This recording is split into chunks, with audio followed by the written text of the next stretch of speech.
Three teenagers accused in a frightening attack aboard a Prince George's County school bus are now officially charged as adults. Prosecutors say the gunman, 15-year-old Caden Holland, whom you see right there, tried to shoot a student, but the gun misfired.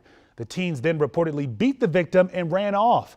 They were all accused of attempted murder and assault. County prosecutor Aisha Braveboy says the defendants were indicted as adults because the offenses carry life sentences. Holland is also accused of murdering a woman in D.C. just 2 days after that bus attack.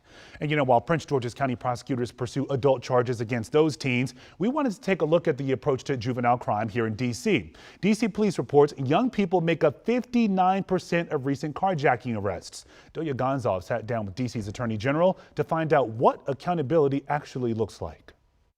When a young person is arrested for a crime, their case is heard here at family court. But the Attorney General says the legal system isn't always the answer. When kids make mistakes, commit crimes, sometimes very serious crimes, we have to hold kids accountable by prosecuting kids. And that's what we do every day when we have sufficient evidence. The D.C. Attorney General's office is working with MPD to make that happen with a 24-hour hotline.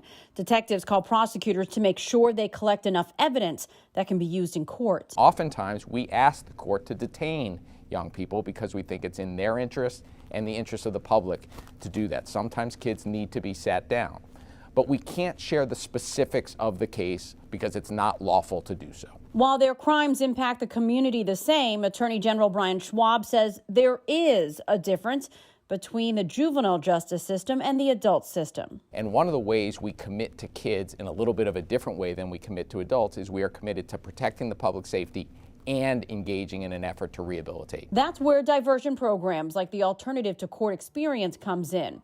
ACE is offered to low-level offenders who get monitoring and family support. Our system has repeatedly failed them long before they show up in the criminal justice system. So of course parents and families play a role. Our support of parents and families is critical, and holding parents and families accountable as well. What worries the AG the most? That offenders are getting younger and the crimes more serious.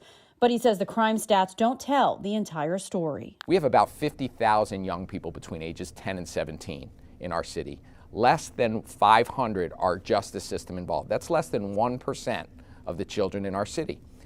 99% of the kids in our city are doing extraordinary things, oftentimes against extraordinary odds. The Attorney General and a number of advocates that I've spoken to say it's about changing the narrative around how we talk about juvenile crime, knowing these are children who need to be held accountable, but also, in many cases, deserve a second chance at rehabilitation.